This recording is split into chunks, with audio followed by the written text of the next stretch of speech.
When I first moved into the house on Hillside Drive, I'd told myself it was exactly what I needed. A small, detached unit with its own entrance, lots of natural light, and most importantly, privacy. After a chaotic divorce and a few months of crashing on my sister's couch, I needed solitude like air. The listing called it a cozy private guest house tucked behind a family home. What it didn't mention was that the landlord, Mr. Bradley, lived in the main house just 30 feet away. He was polite at first, too polite, really, always smiling that slightly too wide smile, always appearing in the driveway at odd times, asking me how my day was, if I liked the water pressure, if the mattress felt firm enough. He was a retired contractor in his mid-60s, gray-haired, tan, with leathery skin and a limp he mentioned 3 separate times within the first week. Said it came from his Navy days, which somehow made him feel entitled to stand too close whenever he talked. I tried not to overthink it. People can be awkward, especially older men who haven't updated their boundaries since the Reagan administration. I made excuses for his casual comments. "You always smell like vanilla, it's nice," or "You've got strong hands for such a small woman." I brushed them off. I needed the space, the price was right, and technically he hadn't crossed any lines. Yet. But then things started to feel off, the kind of off that makes your stomach tighten when you walk into a room. My hairbrush wasn't where I'd left it. My pajama drawer looked slightly open when I returned from work. Once I came back early from a yoga class and swore I smelled cologne, something musky and unfamiliar, lingering in the air. Another time, the Netflix login screen had been changed to a profile name I didn't recognize. I told myself I was paranoid, that I was projecting past trauma onto a situation that didn't warrant it. But the feeling wouldn't leave. I started locking my bedroom door at night, even though the house was small and only I had the keys. I double-checked the windows. I stopped leaving personal items in the bathroom when I wasn't home, but even then it felt like someone had touched things, just barely moved them. One night, lying in bed with a book, I stared up at the ceiling and noticed something strange. The smoke detector on the ceiling had a faint red glow. At first, I thought it was a charging light or some new type of battery indicator. I told myself I was being dramatic, but then, when I stood on a chair to inspect it, the light vanished, like it had been deactivated remotely. I told myself not to panic. I texted my friend Maya, she's a bit of a tech nerd, and she asked me, did the light blink in a pattern? Could have been a motion sensor or micro camera. People hide them in fake smoke alarms all the time. I laughed it off with a nervous emoji, but my heart started racing. That night, I slept on the couch with the bedroom door closed and the smoke detector covered with a towel. A few days later, Bradley made a comment that chilled me. I had just returned from a weekend trip and was dragging my suitcase up the walkway when he leaned out of his kitchen window. "That little bird tattoo on your hip. It's real nice work," he said casually, like he was complimenting a flower in my yard. My heart stopped. That tattoo is on my left hip bone, partially hidden unless I'm in a bikini or undressed. No one, not even the guy I'd been seeing casually for a few months, had seen it fully. I stood there frozen, my fingers gripping the suitcase handle so tightly they went numb. "Excuse me," I asked, trying to sound firm. He just smiled wider. "Just saying, it's real artistic. You don't see quality ink like that much anymore." Then he pulled back inside and closed the window like nothing had happened. I walked straight into the house, locked the door behind me, and stood in the entryway, trying not to vomit. That was the moment the creeping fear turned into something real. This wasn't just me being paranoid. He had seen me when he shouldn't have been able to. Something was very, very wrong, and I was done pretending it wasn't. I didn't sleep that night, not really. I lay on the couch in the living room, clutching a baseball bat I found in the closet and staring at the front door as if it might explode inward at any second. Every creak of the floorboards, every rustle from outside felt amplified, sinister. My mind spun with worst-case scenarios.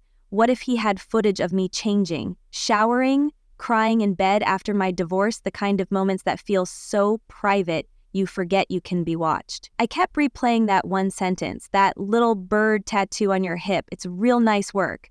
There was no chance he saw that by accident. No way he simply glimpsed it through a window or during laundry. He had seen it from a specific angle, from a place no one should ever see me from. The only question now was how. The next morning, I called in sick.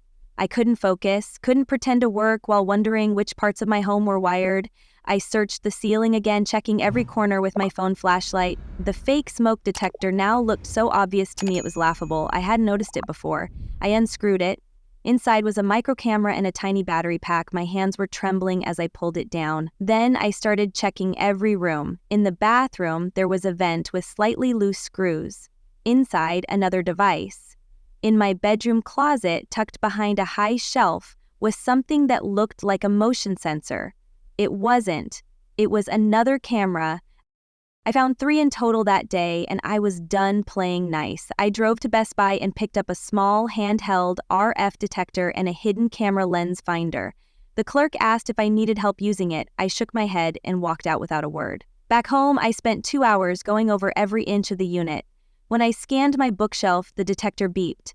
I dug through the books and found a hollow one of those fake stash boxes, disguised as a hardcover novel. Inside, a USB thumb drive, just sitting there, like a trophy. My knees buckled when I saw it. I didn't even plug it in. I couldn't, not yet. It sat on the coffee table like a live grenade, and I just stared at it for a long time, wondering how long he'd been watching me, wondering how many hours of footage he had stored somewhere. How many nights he sat in his disgusting little house and watched mine. I wanted to go to the police, I really did. I even drove to the station and sat in the parking lot for 20 minutes, but I kept thinking about what would happen if I filed a report and they said it wasn't enough. What if he denied everything? What if they needed more proof that he'd placed the devices or accessed the footage? Would they accuse me of planting it myself? Would I end up evicted in retaliation or worse? Back at home, I locked the doors, pulled every curtain shut, and finally called Maya. She answered on the second ring. "You sound like you're about to have a breakdown," she said, and I was. I told her everything. About the cameras, the red light, the fake book, the USB drive. There was a long pause. "Okay," she finally said. "Don't touch the USB. I'm coming over." An hour later, she was sitting on my couch with her laptop and a pair of latex gloves. "Just in case he's dumb enough to have fingerprints," she said. She plugged the drive into her laptop. I watched her expression freeze. Oh my God. The drive contained dozens of video files, neatly labeled with dates and times. Some were hours long, others just a few minutes. There were files from the bathroom, the bedroom, the living room, even one from the backyard. "He's been recording you since the second week you moved in," she said quietly. I felt like I couldn't breathe. We clicked on one file. There I was, brushing my teeth in a tank top and underwear. Another file, me in the bedroom folding laundry. Another one, me lying in bed, talking to my sister on speakerphone, venting about how hard the divorce had been. I slammed the laptop shut. "Okay," I said, my voice shaking. "I'm going to destroy him." But Maya was already ahead of me. "We need to do this right. No rash moves. If we take this to the cops now, they might dismiss it, especially if he has a lawyer. You need a lawyer too, and a plan." She leaned forward. "We're not just going to get him arrested. We're going to ruin his life." That night I stayed at Maya's. I couldn't stomach being in that house again. The next day she introduced me to her cousin Daniel, who worked at a firm that specialized in civil privacy cases. We met in his office, gray suit, soft voice but steel behind the eyes. He listened without interruption as I explained everything. When I handed him the USB, his expression changed. "You have no idea how rare it is for someone to come in with this much evidence," he said. "We can file a civil suit immediately. Emotional damages, invasion of privacy, illegal surveillance. You could be looking at a 6-figure settlement." "I don't want money," I said. "I want him exposed. I want everyone to know what he did." Daniel nodded. "We can do both." Over the next week, things moved quickly. Maya helped me compile every shred of evidence, camera locations, timestamps, screenshots from the videos. We took photos of each device in place, including ones I hadn't removed yet. Daniel's firm drafted the lawsuit and filed it within 10 days. The initial claim? $250,000, 0 cents in damages. When Bradley was served the papers, I was hiding behind the curtain in Maya's apartment, watching through a gap in the blinds. He looked confused at first, then angry, then scared. The best part was what happened next. A journalist from a local news site picked up the story. Maya had reached out anonymously, sent them just enough info to start digging. The article dropped 2 days later. Local landlord accused of spying on female tenant with hidden cameras. The comment section exploded. People started sharing similar stories. A woman said he used to rent out rooms in the 90s and always asked too many questions. Another person claimed his daughter rented from him in college and got creeped out after he accidentally walked in during a shower. Bradley's name was trending for all the wrong reasons. I wasn't hiding anymore. I wasn't afraid. I wasn't paranoid. I was furious. And I was just getting started. I wasn't prepared for how it would feel to see my private life dissected through legal language. The lawsuit Daniel filed read like a nightmare someone else lived through. Emotional distress, intentional infliction of harm, violation of privacy through unauthorized surveillance. But every word referred to me. Every paragraph was a summary of my pain, framed in a cold, calculated tone, designed for a courtroom. It felt distant and impersonal at first, until I realized that was exactly the point. This wasn't about emotion anymore. This was about consequences. Within days of the suit being filed, things began to unravel for Bradley faster than I'd anticipated. The news article had snowballed into something bigger. Local TV picked it up next. I didn't speak to the press, but someone leaked the documents. Probably Maya, or maybe someone at Daniel's office. It didn't matter. The headline said everything. Landlord faces $250,000 lawsuit for spying on tenant with hidden cameras. The accompanying image was of Bradley being served outside his house, looking like a man who had just realized the entire world was staring. I thought he might try to retaliate, eviction threats, countersuits, something, but instead he went silent. No knocks at my door, no phone calls, no emails, nothing. That kind of silence would have terrified me a month ago, but now it just meant he was scrambling, and he was. Daniel received word that Bradley had hired a lawyer who immediately tried to negotiate a settlement. He offered $25,000, 0 cents, then $40, 0 cents, hoping I'd disappear if he threw enough money at the problem. I refused. Daniel asked me 3 times if I was sure.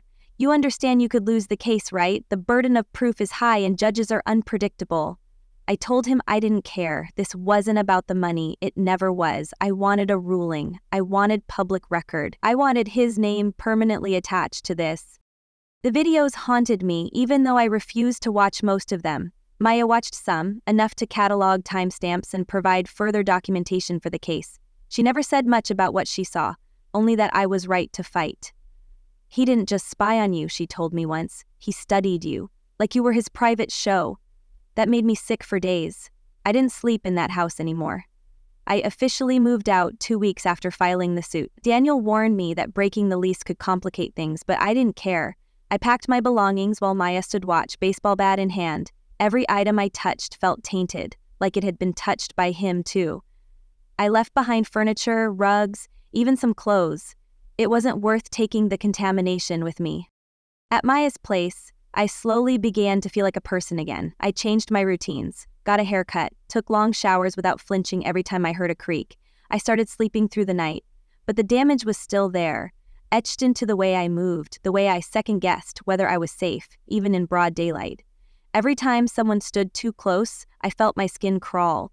Every time I saw a security camera in a store, I had to remind myself it wasn't watching me specifically. Then, one morning, Daniel called. He's countersuing, he said. My heart dropped. Defamation. He says you're ruining his reputation and that the lawsuit is baseless. I laughed. Actually laughed. It was bitter and ugly and raw. Good, I said. Let him. Let's take this all the way. The countersuit didn't scare me. If anything, it confirmed how desperate he was. But it also meant the case would get dragged out. Discovery, depositions, motions, months, maybe a year before a trial. Daniel started prepping me for the worst. They'll come after your character, he warned. They'll paint you as unstable, vindictive, maybe even mentally ill. They'll say you were seeking attention or that you imagined the threat. You need to be ready. So, I got ready. I pulled every email I'd ever exchanged with Bradley, every maintenance request, every text, every note he left taped to my door. I wrote down everything I remembered, dates, times, incidents that felt insignificant before but now mattered. The time he mentioned seeing me jogging even though I never told him when I ran. The way he always knew when I had guests over, even if they only stayed 10 minutes. How he commented on my outfits in subtle ways, always referencing something I hadn't worn outside. It all mattered now. Daniel's team collected statements from neighbors, old tenants, even a woman who had rented from him 10 years earlier.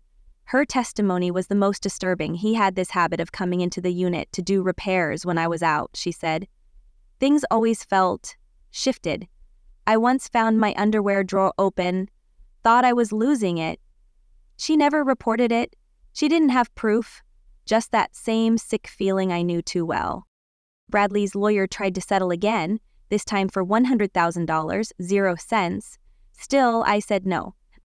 The day of my deposition, I wore all black. I wanted to feel impenetrable. His lawyer was smug, condescending. He asked if I had any history of mental illness, if I'd ever been hospitalized, if I had a tendency to interpret attention as harassment. I stared at him so long without blinking that he finally looked away. He asked why I didn't move out sooner. I said, because I didn't know I was being hunted in my own home until it was too late. Then he asked if I thought maybe I was misinterpreting things, that maybe someone else had planted the cameras. That was when I lost my temper.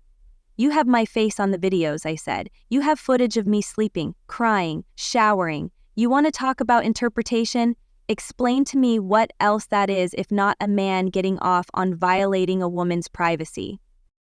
Daniel put a hand on my arm. I pulled back. I didn't want to be calmed. I wanted them to see that I was done being polite. 2 days later, Bradley withdrew the countersuit. No apology, no statement, just a quiet, desperate retreat. But the damage to his name was done. His business was bleeding, properties were being pulled from listings, online reviews labeled him a predator. I kept waiting for guilt to show up, some part of me to flinch at the destruction of another human being. But it never did. He built his little empire on the illusion of trust. He counted on people, especially women, staying quiet, ashamed, confused. But I wasn't confused anymore. I wasn't ashamed. He watched me from the shadows for months. Now I was dragging him into the light, and I had no plans of letting go. The day the court set the trial date, something shifted in me. Until that moment, part of me still felt like this whole thing existed in a surreal bubble. Something I was managing, yes, but not something that had fully rooted itself in reality. But the calendar notification hit different. A date, a courtroom, a real judge, witnesses, arguments, a verdict. This wasn't just a civil complaint anymore. It was a war, and I was in the middle of it, armor on, heart pounding, teeth bared. Daniel's team intensified their efforts. They pulled more digital records, hired a forensic tech specialist to examine the camera hardware and retrieve metadata from the recordings, and brought in a psychologist to assess the emotional toll this invasion had taken on me. The report came back brutal and honest. Signs of anxiety, hypervigilance, disrupted sleep patterns, emotional trauma consistent with victims of intimate violation. Reading it made me feel exposed all over again, but I knew it was necessary. The legal system didn't operate on feelings. It operated on documentation, expert statements, and measurable harm. Meanwhile, I kept track of every public ripple the case created. The original article had spawned a dozen follow-ups. My name still wasn't publicly attached to the story, but everyone in our small town seemed to know. I overheard strangers talking about it in coffee shops. Did you hear about that creep landlord who was spying on tenants? Yeah, my cousin said her friend knew the girl. Apparently, he had cameras in the bathroom. Disgusting. Should have been arrested. The fact that no criminal charges had been filed yet was frustrating, but Daniel had explained the police were still investigating, which in real terms meant stalling. They didn't want to be wrong. They didn't want to charge someone unless the case was bulletproof. But we were building our own wall of bricks, and it was getting higher every day. Bradley, meanwhile, was slipping. That part I hadn't expected to enjoy quite as much as I did. A former tenant messaged me anonymously through Daniel's firm. She said she'd seen him at the grocery store and he looked shaky, like a man trying to pretend he wasn't drowning. The next week, another past renter, a guy this time, contacted our legal team to say he always thought something was strange about the way Bradley managed his property. He always had to be the one to do walkthroughs, the man said. Insisted on installing his own smart thermostat, said it was about energy efficiency, but I caught him once in the hallway outside my bathroom, said he was checking pipes. That man agreed to testify, so did the woman, so did 2 others. And then the most unexpected thing happened. One of Bradley's former employees, a handyman who had done work on the main house, sent a message through our secure inbox. He claimed Bradley had once asked him to install a discreet device in the guest house but had refused to say what it was. He handed me a little camera, looked like something you'd stick in a toy, the man wrote. Said it was for security, but the way he said it, I got a bad feeling. I didn't do it. I handed it back and told him to get someone else. That testimony, along with a signed affidavit, was like lighting a match in a room soaked with gasoline. Daniel's team updated the court filing. The language got sharper. Pattern of behavior, predatory intent, willful violation of bodily autonomy. And still, I felt like something was missing. I wasn't satisfied with watching him sink quietly beneath the weight of evidence. I wanted the fall to be public, loud. I wanted the people who smiled at him in church or waved at him during his morning walks to know who he really was. That's when Maya suggested the podcast. Her friend Elise ran a moderately popular investigative podcast on local scandals, corrupt zoning boards, shady developers, cover-ups involving school officials. She's good, Maya said, and she's fair. She'll let you tell your story your way. I hesitated for days, but in the end, I agreed to a recorded interview, voice disguised, name withheld. We recorded it in Elise's spare bedroom, the microphone on a desk surrounded by egg crate foam and coffee mugs. I told her everything, start to finish, how I found the cameras, what he said about the tattoo, how the police shrugged, how the footage made me feel like I no longer owned my own body. The episode dropped 2 weeks before the trial. It didn't name him, but it didn't have to. Anyone paying attention already knew. The clip of my distorted voice saying he watched me while I slept, while I showered, while I cried, spread across Twitter like wildfire. The comment section filled with stories from other women, some local, some not, who had experienced similar invasions, and people were angry. Not just for me, but for what my story represented. The violation of safety in a place where you're supposed to be safe. The betrayal of trust. The systemic failure to take women seriously until there's blood on the floor. Bradley's lawyer tried to file a motion to postpone the trial due to media bias. The judge denied it. Then his lawyer tried to throw out key parts of our evidence, namely the footage, said it had been obtained without consent. Daniel nearly laughed in court. Your client installed the devices, he said. He forfeited his right to consent when he violated hers.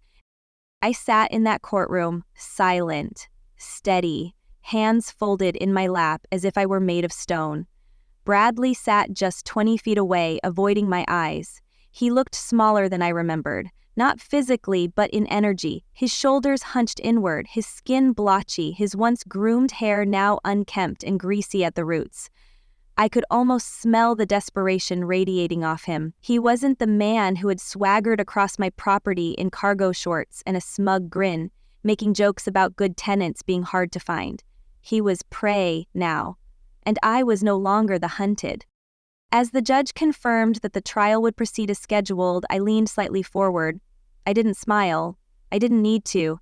I just watched Bradley squirm, knowing that for the first time in his life, he wouldn't be able to hide behind charm or excuses or quiet settlements. This time, his secrets would be dragged into the light one by one until nothing was left but the truth. And when that truth hit the courtroom floor, it would leave a stain no amount of money or denial could wash away. The morning of the trial, I woke before my alarm. For the first time in weeks, I didn't feel the familiar spike of panic. I wasn't calm exactly, but I was focused, grounded. The fear had burned off, replaced by something cold and hard and unwavering. I knew what I was walking into, and I was ready. Maya picked me up at 7, coffee in hand, dressed like she was going into battle. He's not going to know what hit him, she said as we pulled into the courthouse parking lot. I didn't answer. I was too busy steadying my breath and reminding myself that this wasn't just about me. It was about drawing a line in the sand, about saying loud and clear that women don't owe silence for the sake of someone else's comfort. The courtroom was smaller than I'd imagined. Pale wood paneling, stiff chairs, the echo of every footstep loud enough to cut glass. Bradley sat at the defendant's table in a crumpled gray suit, surrounded by 2 attorneys and a legal assistant who looked like she wanted to be anywhere else. He didn't look at me, not once.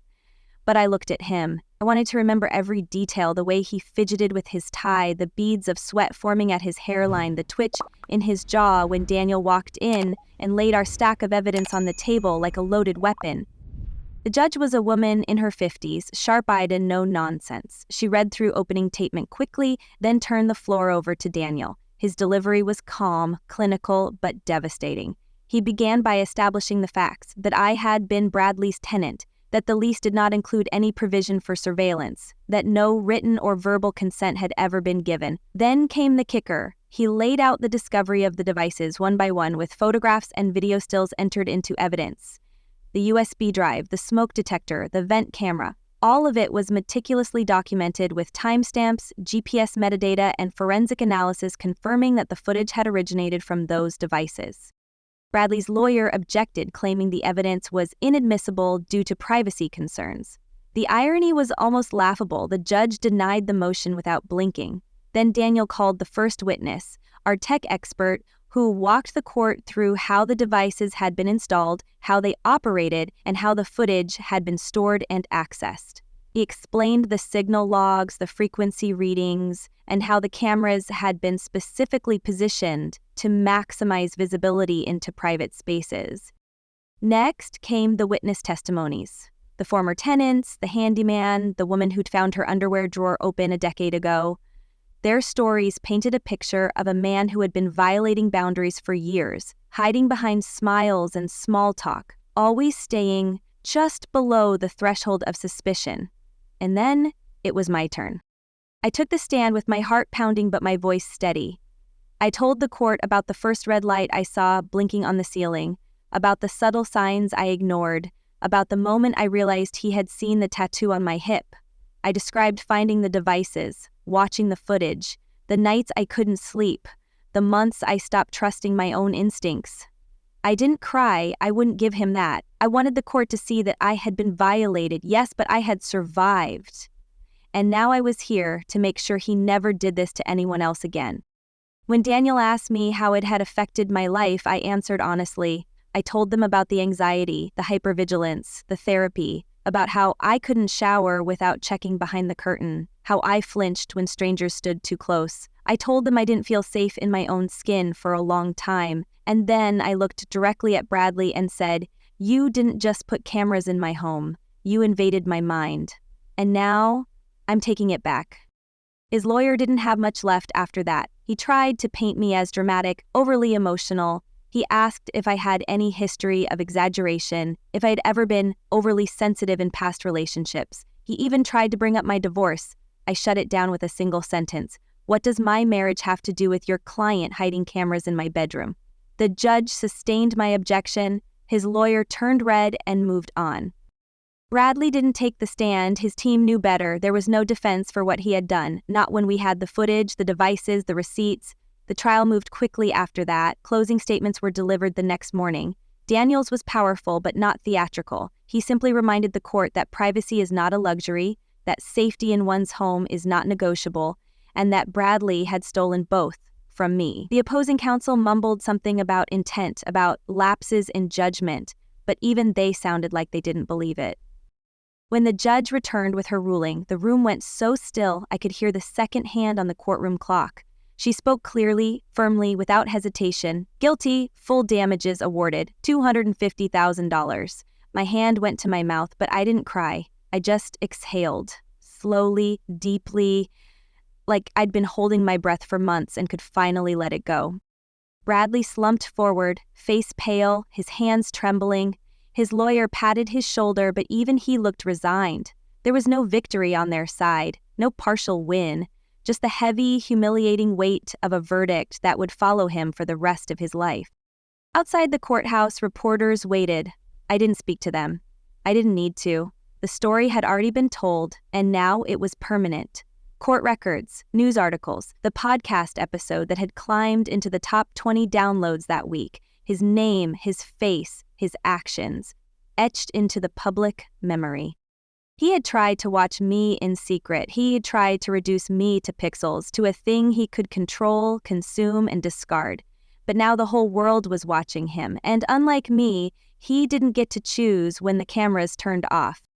The weeks after the verdict felt strangely anticlimactic. I had imagined there would be some kind of emotional crescendo, a flood of relief, some cathartic moment of peace, but instead there was just quiet. Not the suffocating, panicked quiet I used to feel in my old rental, but a clean one. A silence that didn't hum with threat. The money arrived in staggered payments from the court-administered account that had seized Bradley's assets. He'd liquidated his investment property to cover the judgment, and word around town was that the bank was already foreclosing on his primary residence. I hadn't planned for any of that. I hadn't needed him to lose everything, I just needed him to lose the illusion of control. But watching it unfold brought with it a complicated satisfaction. Not joy, not revenge in its purest form. Just the awareness that justice, while imperfect and slow, had left a mark on the right man this time. I wasn't sure what to do with the settlement money at first. Part of me didn't want it. It felt stained, like blood money, payment for suffering I hadn't asked for and never wanted. But Daniel had been clear. This was compensation for what was taken from me, not a gift. And I knew what I wanted to do with it.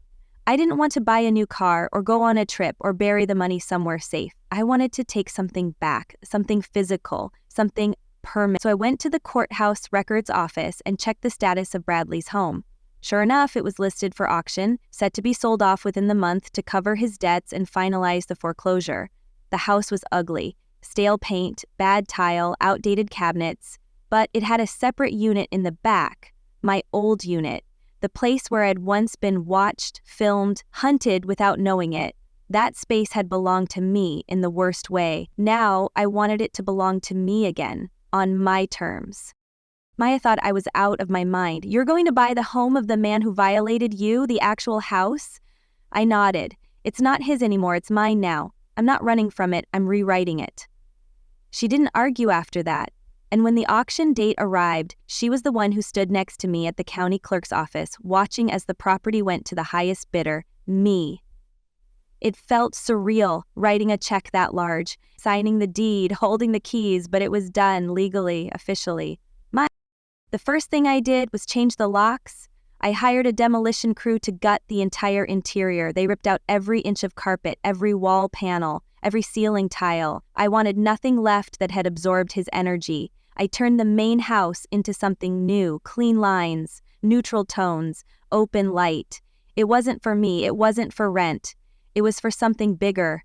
I contacted a women's rights nonprofit in the city and told them I had a property I wanted to donate for use as a transitional space, not a shelter, something more dignified, a temporary home for women escaping abusive or exploitative housing situations who needed a safe place to land while rebuilding. The organization jumped on the offer. Within a month, we'd signed a formal partnership. They renamed the space Haven House. The irony was bitter and perfect. My old unit in the back? I renovated that too, smaller scale, but intentionally personal. I turned it into a studio, a space for journaling, for therapy sessions, for workshops on boundaries, self-defense, financial independence, a place where women could speak freely, cry safely, rebuild quietly. I left one section of the wall exposed, a patch of unpainted drywall where the smoke detector had once hung. I mounted a small plaque underneath it that read, "Here is where silence ended." Bradley tried to contact me once. A letter, handwritten, sent through a P.O. box in another state. I didn't open it. I gave it to Daniel, who logged it and then shredded it. He said it was probably part guilt, part legal strategy. Some attempt to soften the public perception before filing for bankruptcy. I didn't care, his words didn't matter anymore. His access to me was permanently severed. As the months passed, Haven House began to fill, slowly at first, then steadily. Women came from all over the state, some with children, some with nothing but a garbage bag of clothes and a phone with 12% battery. They were met by trained staff, warm beds, stocked kitchens, and a volunteer network that grew faster than I could have imagined. I kept a low profile. I didn't run the house. I wasn't a figurehead. I was the one who came by in the evenings to restock the pantry, fix loose door hinges, repaint chipped trim. I didn't want to be known. I wanted to be useful. One day, nearly a year after the verdict, I was walking through the front garden, hauling a flat of wildflowers to plant along the walkway, when I saw a familiar car pull up across the street. My breath caught for a moment. It was him, Bradley, or at least a sunken version of him. Thinner, stooped, hair longer, unkempt. He didn't approach the property, he just stood on the sidewalk, staring. Maybe trying to summon the courage to walk onto land he no longer owned, maybe just trying to see what had become of it. I didn't hide, I didn't move, I let him look. After a long pause, he turned and walked away. That night, I sat in the studio and stared at the plaque on the wall. Here is where silence ended. I touched the drywall around it, remembering how much fear had once been embedded in those walls, how much of my breath had been held inside this tiny space, as though any sound would betray me. Now, the silence here felt different.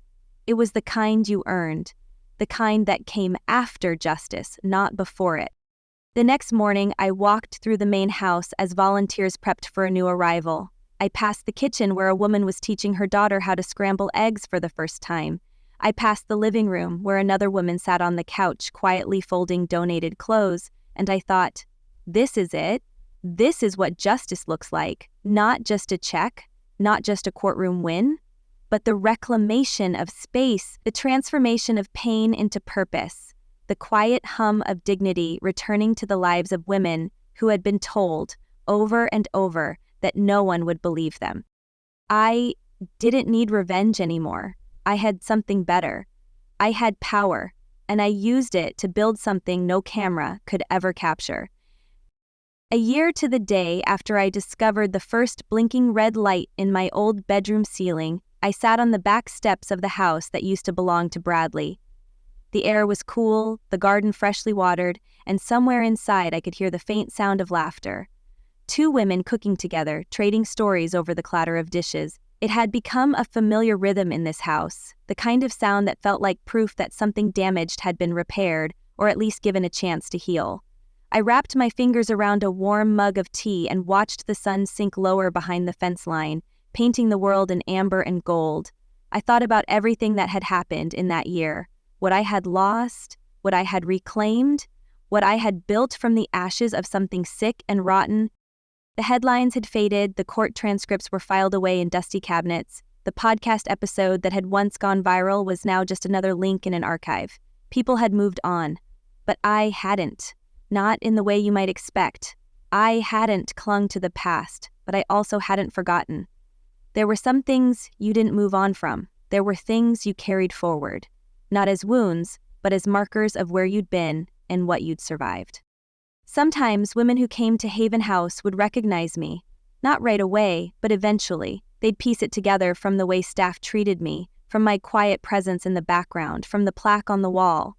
Some would ask directly, others just nodded in silent understanding. Once, a woman asked me what it felt like to finally win. I'd been scraping paint off a window frame when she said it, her voice hesitant, unsure if it was the right question. I paused, then answered as honestly as I could. It didn't feel like winning, it felt like getting my life back. She nodded slowly, like she knew exactly what I meant. Bradley was never arrested. That part still sat uncomfortably in my chest, the jagged edge of a system that had only gone so far. The police never brought charges, citing insufficient evidence of criminal intent despite the mountain of proof we had for the civil case. Apparently, violating someone's body through a lens wasn't considered violent enough. But it didn't matter to me anymore, not really, because the most important verdict had already been handed down in a courtroom, yes, but also in the community, in the way people spoke his name now, if they spoke it at all. He had been erased, piece by piece, by the very truth he had tried to bury, and I had replaced him, not with fear, but with structure, with support, with a house that breathed again. I stood and walked the perimeter of the property, just like I used to in the early days when I was still scared, still hyper-aware of every creak, every rustle. But now it wasn't fear that drove the motion, it was stewardship, ownership. I checked the locks, not because I feared what was outside, but because it was mine to protect now, my space, my legacy, my quiet revenge. Inside the studio, the evening light cast a soft glow on the walls. I sat down at the desk, opened my laptop, and began typing up an update for the board of the nonprofit. Expansion plans, upcoming grant opportunities, a new partnership with a trauma recovery center. The work never stopped, and that was a gift. To stay busy, not out of escape, but out of purpose. To have a reason to keep going beyond just what had been done to me. When I finished the email, I leaned back and glanced toward the corner where the wall plaque still hung. Here is where silence ended. It still gave me chills sometimes, not because it brought back the past, but because it reminded me how close I had come to staying silent. How easy it would have been to move out, say nothing, call it bad luck. How many women had done just that before me, and how many still would. I opened the window beside me and let the night breeze drift in. Somewhere across town, Bradley lived in a one-bedroom apartment above a pawn shop, or so I'd heard. I didn't check up on him. I didn't need to. I had already taken everything that mattered. Not his home, not his money, his narrative. He didn't get to be the man with a quiet past. He was the predator exposed, the name people whispered when they warned their daughters to trust their instincts. I closed the laptop and sat still, breathing in the soft sounds of the night. The creak of old floorboards under familiar feet, the hum of a woman upstairs reading to her son, the scent of fresh paint and wildflowers, and I thought, not for the first time, that maybe this was justice. Not fire and fury, but restoration. The quiet reclaiming of what was stolen. He had watched me once, thinking I would never see him. But I saw him, and now the world did too, and I no longer lived in fear of hidden cameras. I built a home out of the very place he tried to control. I turned it into something sacred, and now when I sit behind my desk and see that plaque, I don't feel broken. I feel whole. Because this time, I was the one watching, and no one could silence me again.